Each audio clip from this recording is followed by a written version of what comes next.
pleasures.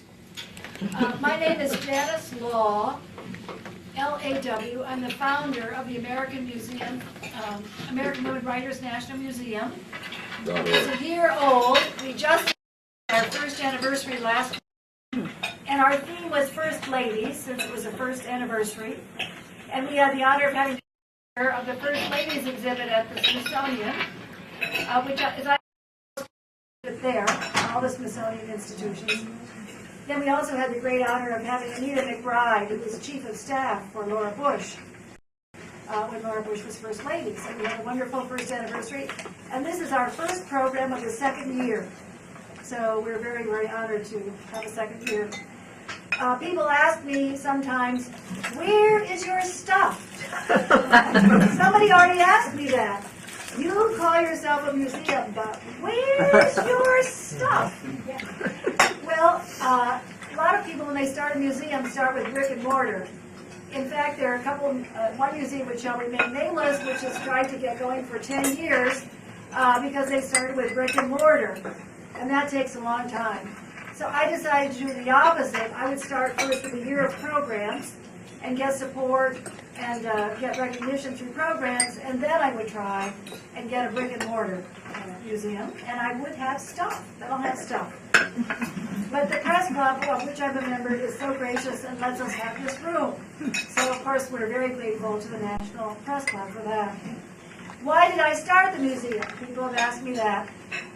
Women purchase 70% of the books sold in America. So I know Dana used to be in marketing, and that's not a bad marketing. And we women also predominate at cultural events. Whenever you go to a symphony, opera, etc., it's usually predominantly women. So there were a lot of scattered museums to honor women writers around the United States, but there was no national museum. And we divided the honorees into categories: journalists, historians, poets, songwriters, musicians. I'm trying to talk Lori into maybe doing one of our programs coming up. And playwrights, so we have a wide variety of programs. We also have the 50 State Project. Every month we honor women writers from 4 different states.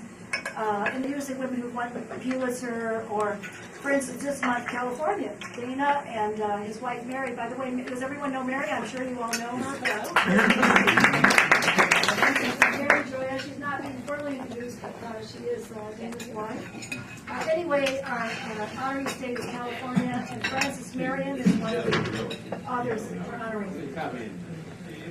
Come on in. Is that all right? Thank you. Some food, though. Yeah. No food. No dessert. Come over. That's one of our projects, is to make sure that all women writers in the United States are honored. But today we are particularly honored to have with us Dana Gioia, who I think I heard at the speak at the press club about 6 or 7 years ago, and I was immediately entranced with this man who was such a wonderful speaker and had such great ideas. And I think we kept in touch a little bit after that, and he was gracious enough to come here today and speak with us. Gioia exemplifies commitment to the fundamentals of the arts and society, helping millions of Americans experience the positive and transformative power of literature, is what only one of Dana's many admirers wrote about him. And I know many of you here today used to work with him and are particular admirers of his, so we're glad to have all of you here today and make you welcome. If you want to join the museum today, memberships are $1. The forms are up here. So it's a bargain day for the museum. So, at this time, I'm going to turn it over for a formal introduction to Chris Reich, the gentleman who's on my left. Chris is with the Institute of Museum and Library Services, which many of you know is a major funding agency for museums.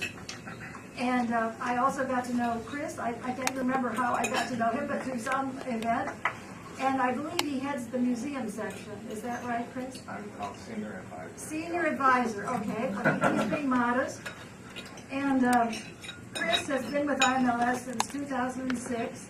He holds a Bachelor of Science degree in Zoology and a Master of Business Administration degree. He served on the governing boards of the Southeastern Museums Conference and the Iowa Museum Association, and served terms as president of the Association of Midwest Museums. The reason I said serve time is there's a reason for that. I was a criminal court judge for many years, so I'm used to dealing with people who have, in fact, served time. Most of the people in this room have served. They serve federal time. I was also a federal prosecutor, so I know federal time as well. But anyway, I'm going to turn it over to Chris, who will do a formal introduction. Welcome. Thank you.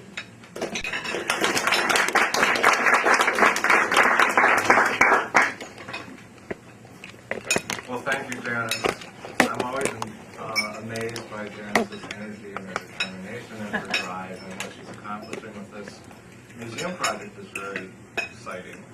And how fortunate we all are to welcome Dana Gioia as our guest this afternoon, and how fortunate I am to be asked to introduce him. In an effort at full disclosure, we just met 2 minutes ago. So what I have to say is based on what I've read. And also talking to my colleagues at IMLS, I only came to IMLS, that's what we call the Institute for Museum and Library Services, in 2006. And so,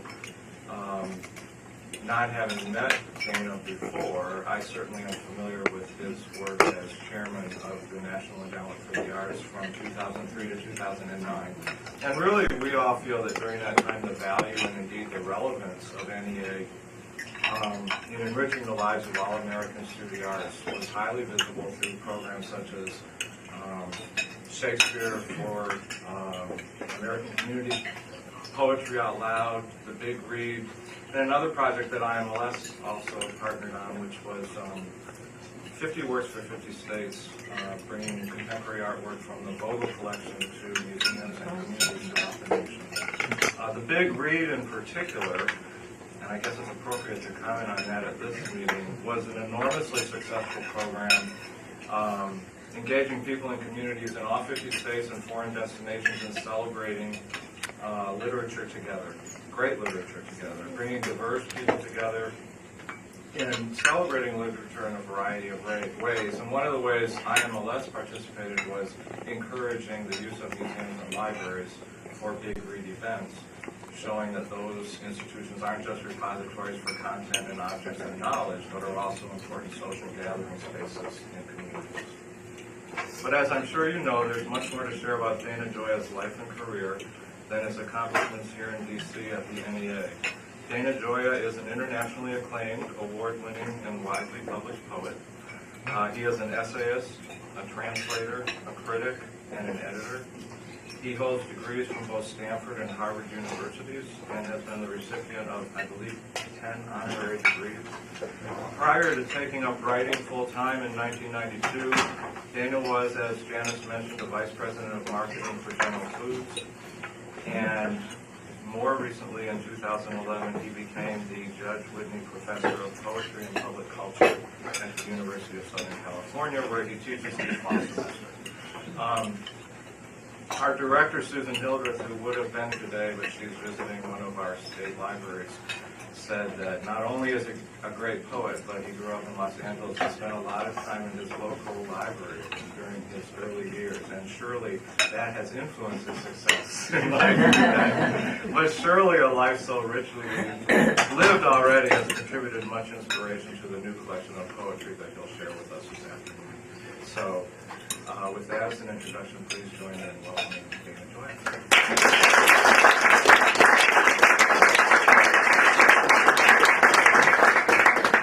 It's a pleasure. We used to call it the Four Corners, the NEA, IMLS, NEH, and we only had somebody from the President's Committee, here we would have all four corners, but these were the three best corners, Today, I've been asked to speak with I've given thousands of talks in my life, but today was a unique mandate. I was asked to talk about it, to read my poems, to also give a talk on a general sort of cultural subject, and work in the poems of at least one woman poet. And so I've tried to do just that. But I thought I would start actually with a male poet, because yesterday was Robert Frost's birthday. I'm actually in Washington because the Library of Congress had a birthday celebration for Mr. Frost. And 2013 is the 50th anniversary of his death. And so let's just give him a moment and just listen to a poem. It's probably a poem you all know. My sister. She's doing her best to interrupt me, but I'm just getting started here. There's a chair out here. She must be as far away from me as possible. So this is a poem by Robert Frost. I have been one acquainted with the night. I have walked out in rain and back in rain. I have outwalked the furthest city light.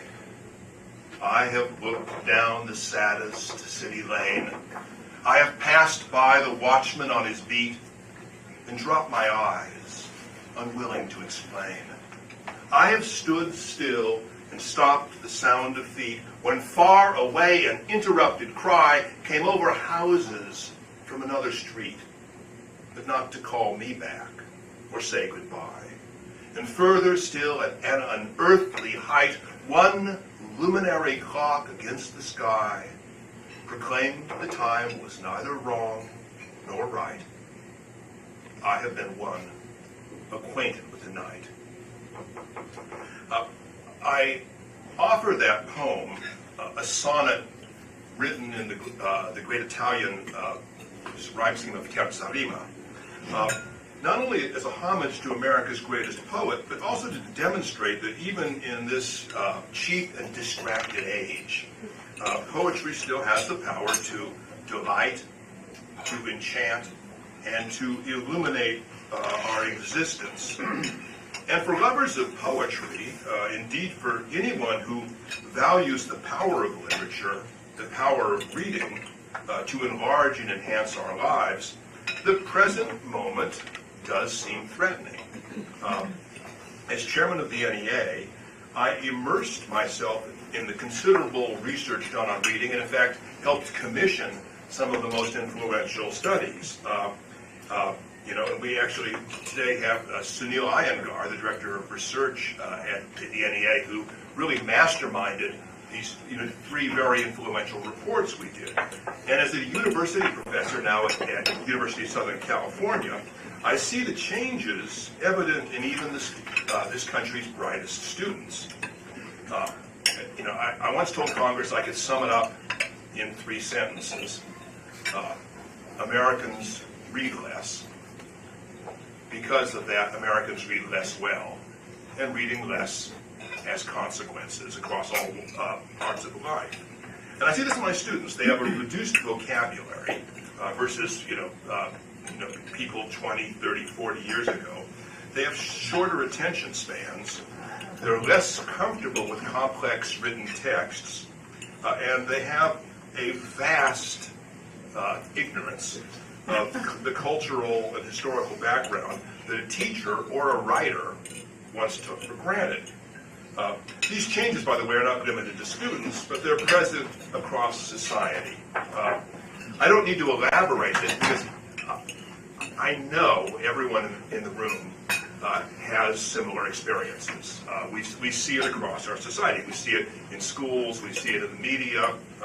We see it in the public sector. Now, I hasten to add that people aren't less intelligent. It's just that they are less experienced in what we used to call print culture. Essentially, in some ways, the culture that built this building, which was a culture in which information was communicated, preserved, disseminated, and commented in typography. Now, in theory at least, this great shift of culture should affect poetry more than any other art. Because poetry is the art of using words in the most concise and expressive way possible. And basically the best definition of what poetry is a verbal art in which 2 + 2 needs to equal 8, or 10, or 12. The poet takes a word, an image, a phrase, and uses it in such a way that it evokes other words, other images, other phrases, other stories. If the audience doesn't know those words, those texts, those stories, those phrases, those myths, the poem is sort of speaking in a kind of dead space. A poem says certain things in ways which suggest much more than the sum of the words. There's a, for example, there's a short poem by Robert Frost. Nature's first green is gold, her hardest hue to hold. Her early leaf's a flower, but only so an hour. Then leaf subsides to leaf, so Eden sank to grief. So dawn goes down to day, nothing gold can stay. The 5 words, so Eden sank to grief, changes that poem and expands its meanings in all sorts of ways. We bring Adam and Eve, the fall of man, the human condition into the poem, which until that point was seemed more or less about nature, about the earliest moments in spring. This is how poetry operates. If you take away the verbal echoes, the myths in the reader's memory, the familiarity with other poems and other texts, the poet's task becomes harder. Here is a poem from the 20s, written by the most popular woman poet at that point in the English language, Edna St. Vincent, a poet whom I happen to adore.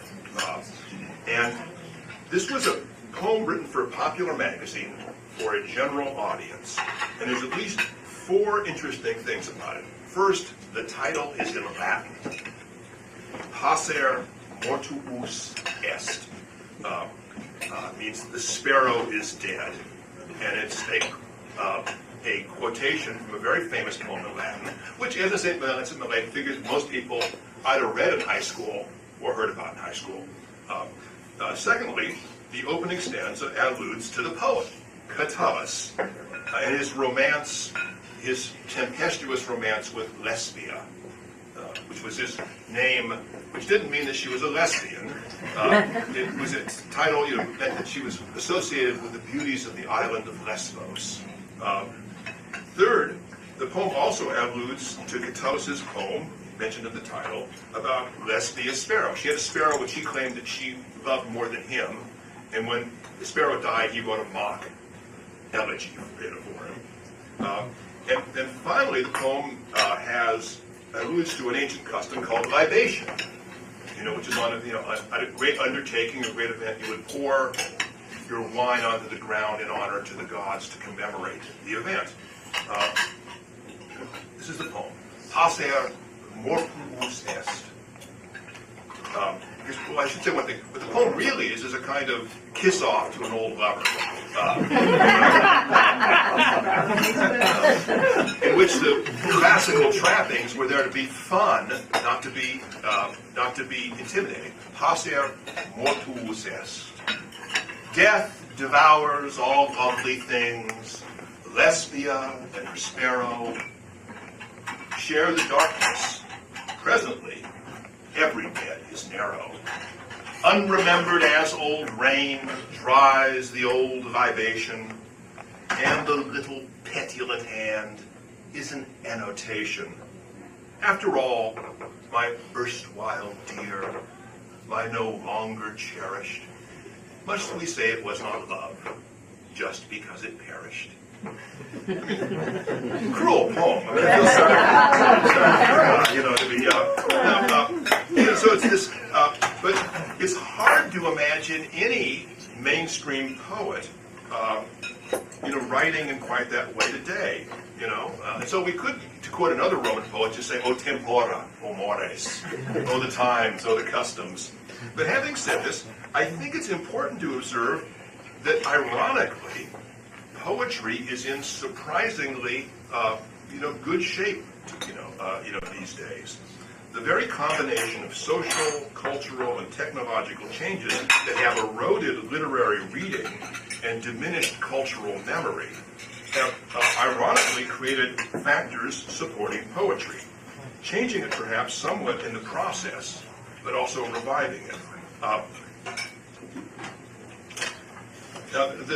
the development and proliferation of electronic media has created a situation in which we simultaneously use dozens of information networks and devices. There's a simplistic model that tends to be used, which was when this comes in, when TV comes in, movies go away. When this comes in, well, it doesn't. These things tend to accumulate. People listen to more radio today than they did in the golden age of radio. The fact is that we now live in an environment in which people are constantly plugged in everywhere at all times, often with more than one device going on at the same time. We have phones in their infinite variety, television screens in their variety, radio in their variety. And I can listen to BBC in my car along with 200 other stations on XM radio. We have computers, desktop, laptop, handheld, probably soon to be implanted in our heads, books of all sorts, magazines, cameras, recording devices. These things are everywhere. And the great impact of these devices, I think, has been that they communicate to us not in elaborate prose syntax, which is what the culture of books and magazines and newspapers once did. Although the studies have all shown that with each year, the average sentence size gets shorter and shorter, in the media. But they basically communicate to us in two ways: the image and in speech. The culture is becoming simultaneously more visual and more auditory and less syntactical, logical, and rhetorical. Basically the ancient ways of organizing elaborate language are gone. We tend to get a picture with a headline or a picture with a caption, or we get great rolls of conversation. The language of electronic culture is predominantly spoken language rather than printed prose. Now, this situation is deadly for the novelist, I think, for the historian, for the philosopher. But it isn't altogether bad for poetry. I'm happy to say. And it's because poetry predates writing. It is an art form that's not so much based on writing, no matter what they tell you in universities, it's based on speech. It's speech heightened into a way that's more expressive and shaped to be more concise and therefore more memorable. At this moment in the U.S., there is an extensive poetry presence which didn't exist a quarter of a century ago. And you can see it in all kinds of ways. Let's start with Garrison Keillor. Every day, millions of Americans hear the poems on the radio. And if they don't hear it on the radio, they get an email with that in it. Something that's happened. All the young poets now, they don't send me their books, they send me their YouTube connections. And poets I've never heard of have 75 YouTube films, some of which are really pretty good. There's also the beginning of when my book Pity the Beautiful came out, somebody said, well, can I make a film out of your title poem? And they did an elaborate, film, of this thing with, with models and everything, the beautiful that we pity in it. There's a revival of spoken poetry. Hip-hop is still the largest class of recorded sound in the world. You've got poetry slams, you've got cowboy poetry.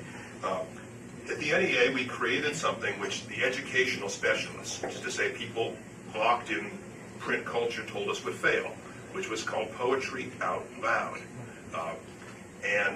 Now somewhere between 400,000 and 500,000 kids a year participate in it, even though it has only minimal funding. Which says that for the young people, actually memorizing, reciting, performing poetry is the way that they feel comfortable. For about 20 years now, I've kept a file of the poems that I see quoted in movies and television. And I haven't written the essay yet, but the project's begun to drive me crazy because I cannot watch more than an hour of TV without having to get off my butt and get a piece of paper and write down what's being quoted. It's omnipresent in the media. Every screenwriter wants to let you know that they're literate, no matter what other evidence is, in the show that and finally, and this is, I think, the simplest way, how are American poems published today? What's the predominant means of publishing? Where do they reach most people? It's in the poetry reading. They read to more people than will ever read them.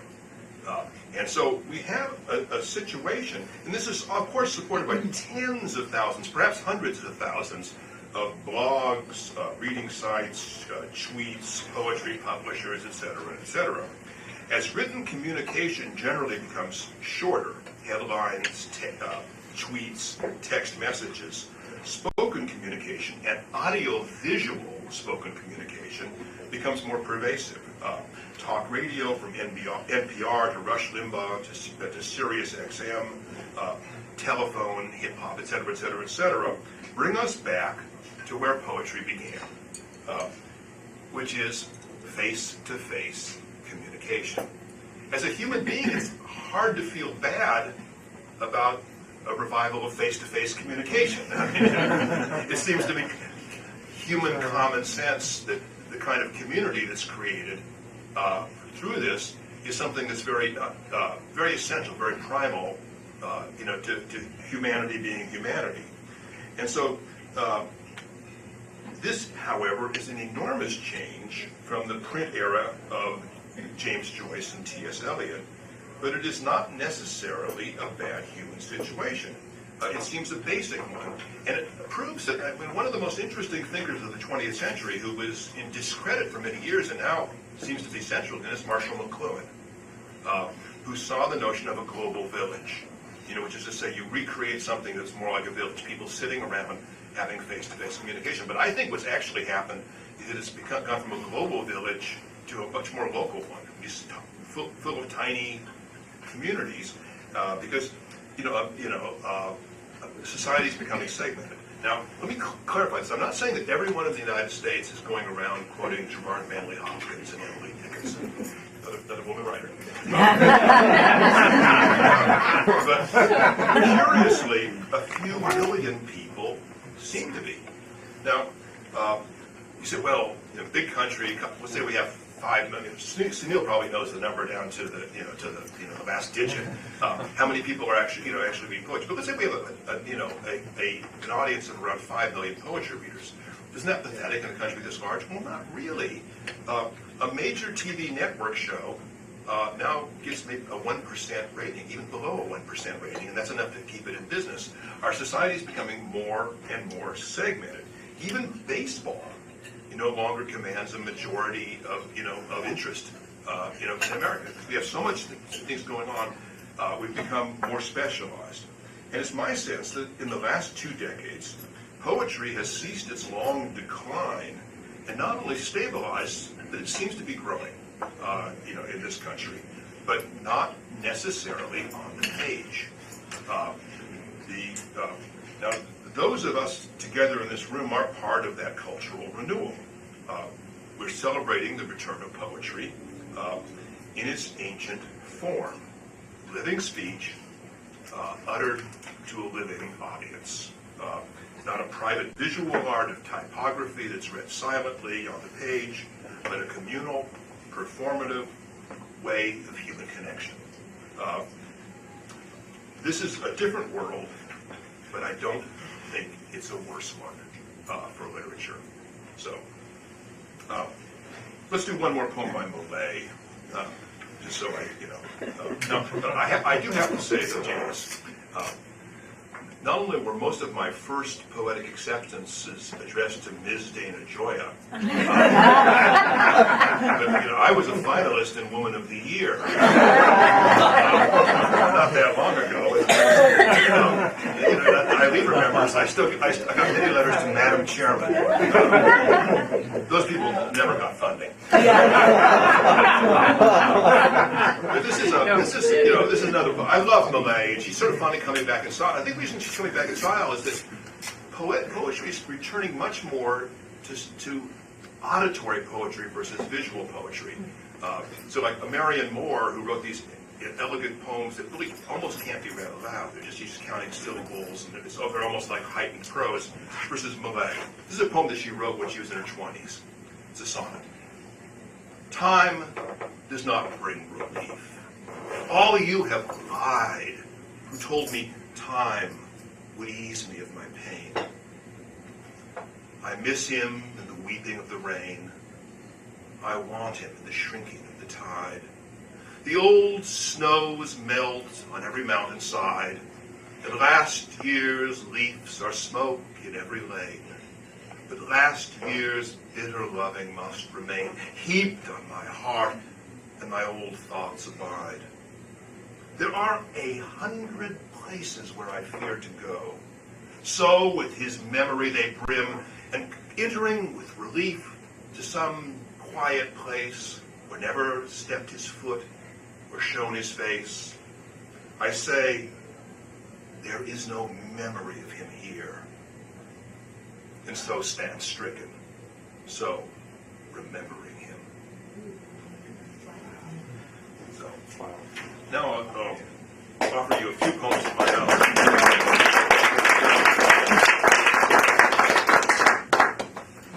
I thought I'd start with the title poem.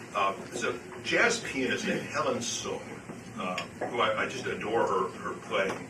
And she and I had talked about doing a jazz song cycle. And isn't that a great concept? But neither of us had any idea what a jazz song cycle would be. And so we began trying things. And so I said, well, let me see if I can write something that's a more intricate poem, because usually it's just, just have somebody wailing a few music lines, and somebody else would end up reciting the poem. So I said, let me just try something. And so I wrote this poem. And I wanted to write a poem that used slang. And because I think slang is a type of spoken language that has a particular power. And poets don't use it very much. I wanted to use the slang of my dad's generation, my generation, and my kids' generation. Because what you'll see is that the slang changes, but human reality doesn't. Pity the beautiful.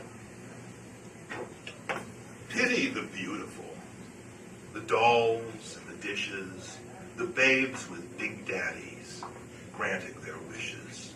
Pity the pretty boys, the hunks and Apollos, the golden lads whom success always follows, the hotties, the knockouts, the 10s out of 10, the drop-dead gorgeous, the great leading men.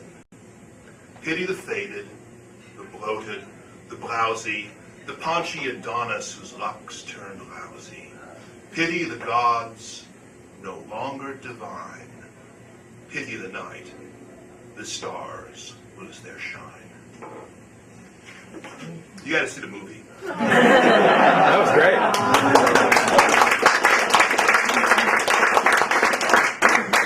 It's about, if you've ever been to the Southwest or in Latin America, there's a tradition of carving religious images from wood. Most of the artists, our folk artists, most of the works, we have no idea who created them. And this is a poem spoken by one of these santos. In this case, it's an angel who has, Mexican, has survived the Mexican Revolution when all the churches were looted and closed. And the statue is now in a museum. And the poem is really about the difference between an object that's created for worship and what it becomes when it's simply reduced to an object of aesthetic contemplation. Which is to say, taking from a living cultural presence into a kind of more abstract one. The angel with the broken wing.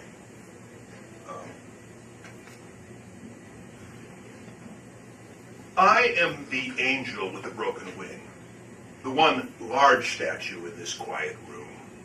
The staff finds me too fierce, and so they shut faith's ardor in this air-conditioned tomb.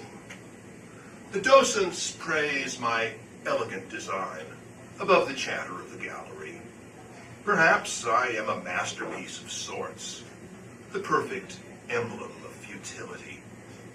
Mendoza carved me for a country church. His name's forgotten now, except by me. I stood beside the gilded altar where the hopeless offered God their misery. I heard their women whispering at my feet, prayers for the lost, the dying, and the dead. Their candles stretched my shadows up the wall, and I became the hungers that they fed. I lost my left wing in the revolution. Even a saint can savor irony. Troops were sent to vandalize the chapel. They hit me once, almost apologetically. For even the godless feel something in a church. A twinge of hope, fear, who knows what it is. A trembling unaccounted by their laws. An ancient memory that they can't dismiss. There is so much I must tell God. The howling of the damned can't reach so high, but I stand here like a dead thing nailed to a perch. A crippled saint against a painted sky.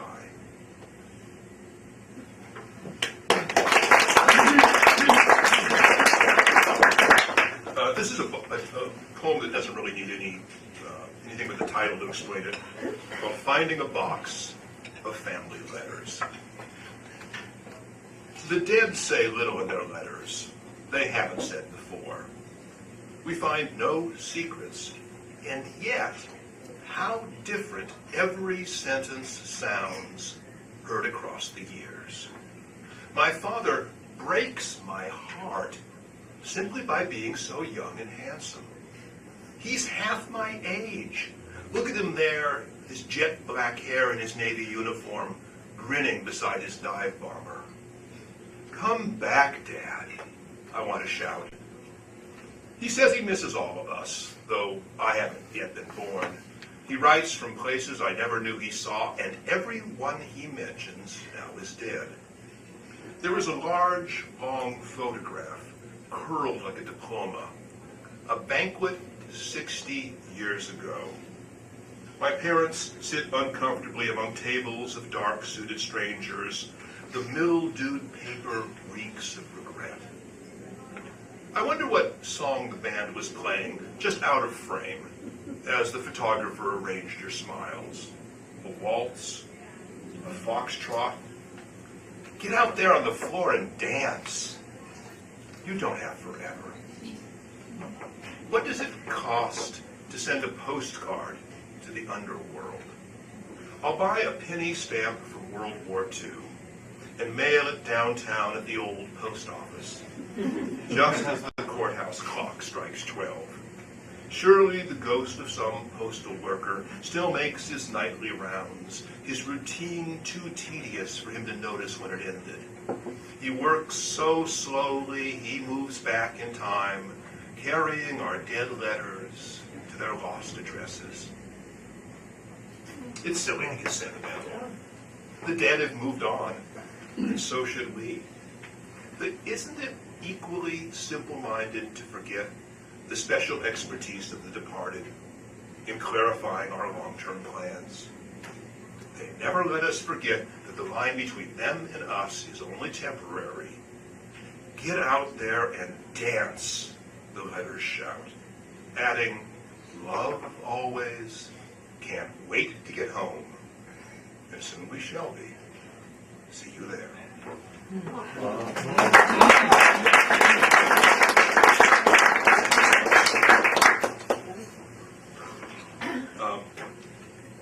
I am delighted to have found myself in the Oxford Book of American Poetry. But I was surprised that both of the poems that were in there were ballads. I suspect I'm the only 20th century American poet who is represented by one ballad, not to mention two. And I was actually delighted and rather surprised that the poem I'm about to read was in there. I can say without much fear of contradiction that it is the finest anapestic, allegorical ballad written in recent years, because I think it must be the only one. It's about it's dedicated to a famous critic, and I take the form of criticizing this critic by portraying a corrupt medieval archbishop. it's full of allusions. Someone will always say, "Well, I've mixed two gospels, but only one of them is in quotations, so they're separate to the reader." The Archbishop. Oh, do not disturb the Archbishop, asleep in his ivory chair. You must send all the workers away, though the church is in need of repair. His Reverence is tired of preaching to the halt and the lame and the blind. Their spiritual needs are unsubtle, their notions of God unrefined. The Lord washed the feet of his servants.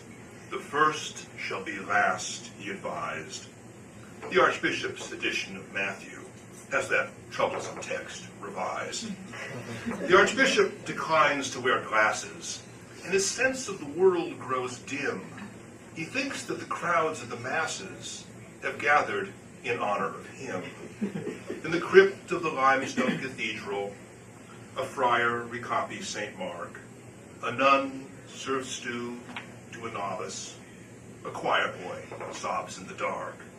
While high in the chancery office, his Reverence studies the glass, wondering which of his vestments would look best at Palm Sunday Mass. The saints in their weather-stained niches weep as the Vespers are read, and the beggars sleep on the church steps, and the orphans retire unfed. On Easter, the Lord is arisen, while the Archbishop breakfasts in bed, and the humble shall find resurrection, and the dead shall lie down with the dead.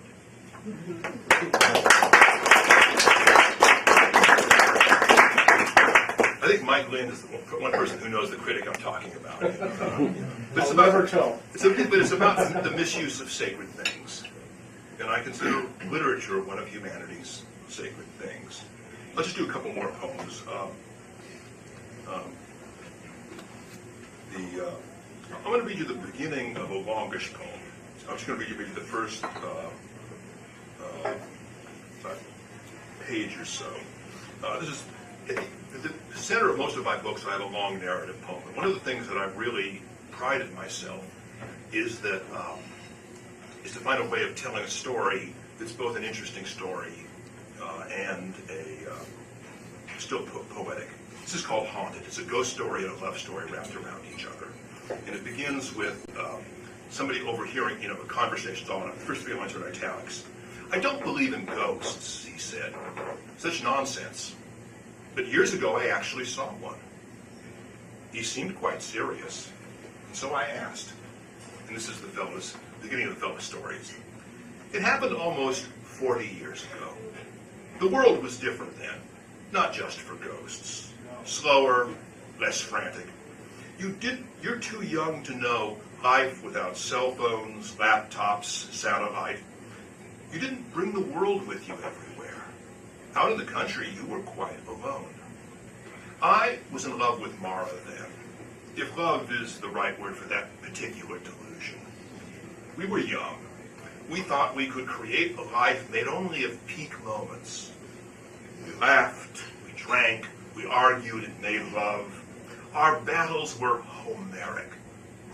Not Homer's heroes, but his gods, petty, arrogant Olympians, thundering in their egotistic rage. Mara was brilliant, beautiful, refined. She'd walk into a room dressed for the evening and I would lose a breath. She seemed to shine as movie stars shine, made only of light. And did I mention she was rich and cruel? Do you know what it's like to be in love with someone bad? Not simply bad for you, but slightly evil. You have to decide either to be the victim or accomplice. I'm not the victim type. That's what she liked. I envied her sublime self-confidence. She could freeze someone with a single sentence, too witty to be rude, but deeply wounding, impossible to deflect or forget. If I sound slightly bitter, please understand, it is myself I now despise, not Mara. She simply recognized what I desired. I just leave it there. Just the opening. I mean, it goes on for 13 minutes, so I wanted to read two or three shorter poems. I was asked to sort of, yesterday I had the very odd thing where they didn't ask me to give me a mandate quite as complicated as yours, but they asked me to talk about Robert Frost, read some of his poems, and then read poems of mine that were influenced by Frost. And the trouble was, the poems of mine that are influenced by Frost are all these long ones that are like, but I came up with this one called The Apple Orchard. My sister will recognize this takes place in Sebastopol, where I spent my adulthood and she spent her childhood. She's 21 years younger than me. And there used to be a lot of open land behind us that were all apple orchards. The Apple Orchard. You won't remember it. The Apple Orchard we wandered through one April afternoon, climbing the hill behind the empty farm. A city boy, I'd never seen a grove burst in full flower or breathed the bittersweet perfume of blossoms mingled with the dust. A quarter-mile of trees in fragrant rows arching above us, we walked the aisle alone in spring's ephemeral cathedral. We had the luck, if you can call it that, of having been in love, but never lovers. The bright flame burning, fed by pure desire, nothing consumed. Such secrets brought to light. There was a moment when I stood behind you, reached out to spin you toward me, but I stopped. What more could I have wanted from that day? Everything, of course. Perhaps that was the point, to learn that what we will not grasp is lost.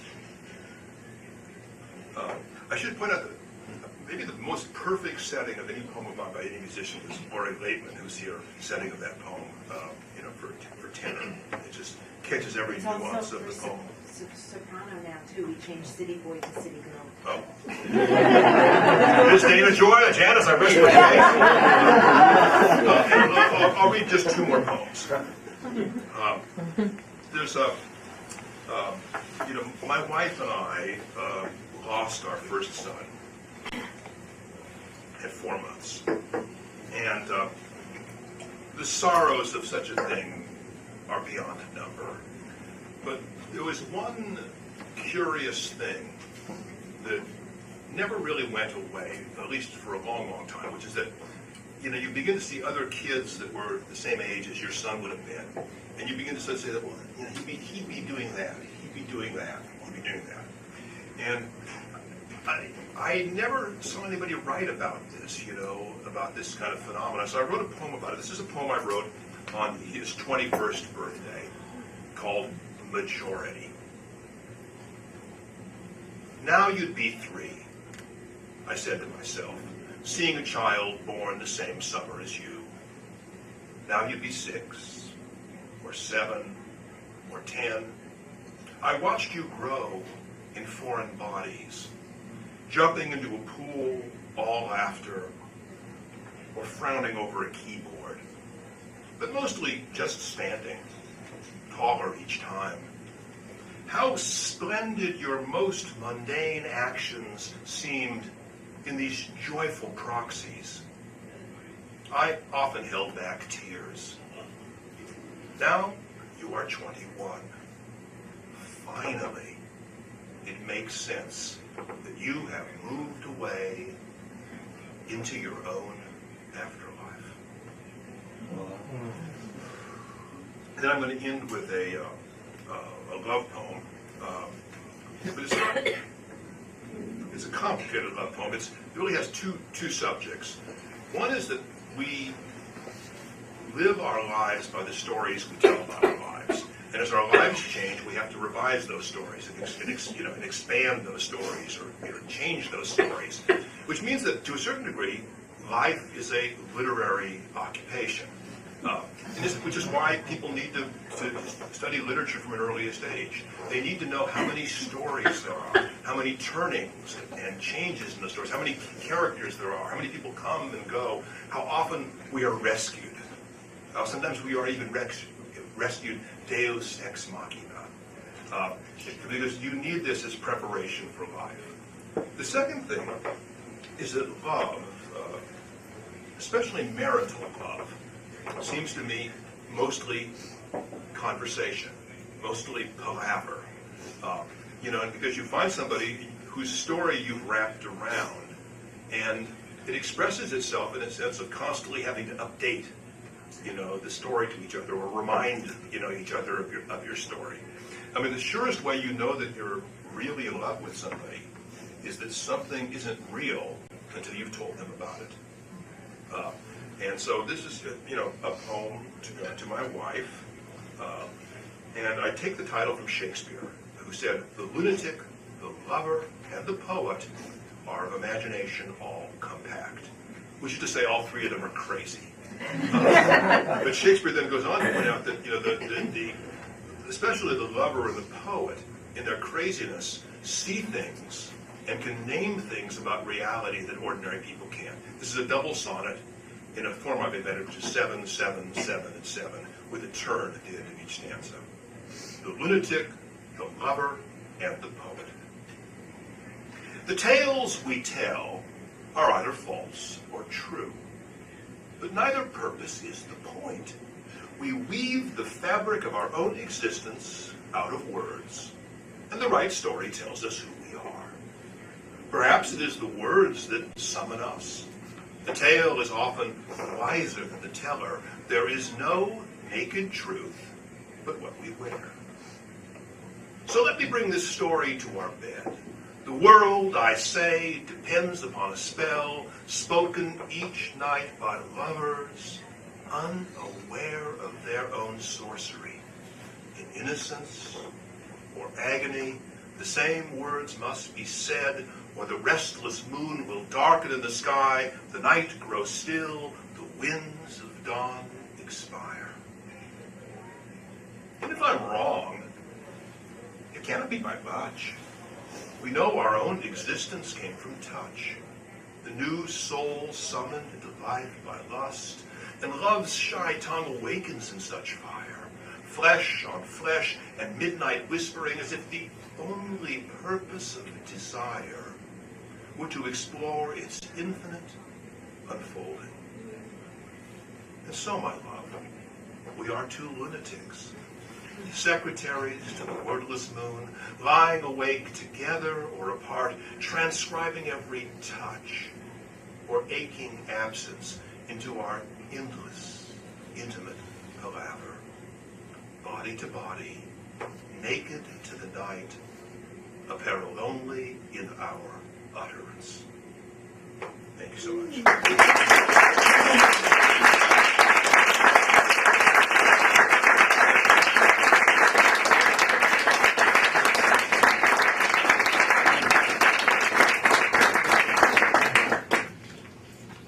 Wow. Wow. The magic luncheon is really, really transporting. Thank you so much. Beautiful. Dana's books are for sale and signing. If any of you would be interested in buying them, I'm sure he's available to sign them and sell them. We appreciate it very much. And thank you so much for coming. Does anybody have any questions they'd like to ask him? Any questions? Anybody have a question? Okay. Lloyd? Okay. That's right, question. Just John, our photographer. Yeah, I was sort of wondering, you mentioned, words, and obviously poetry is all about words. I mean, to what degree, you're describing, scenes and emotions, to what degree, do you encounter new words, to what degree does your vocabulary grow? And do you ever, reappreciate words and maybe with an intent to use them or build something off of words? Well, I think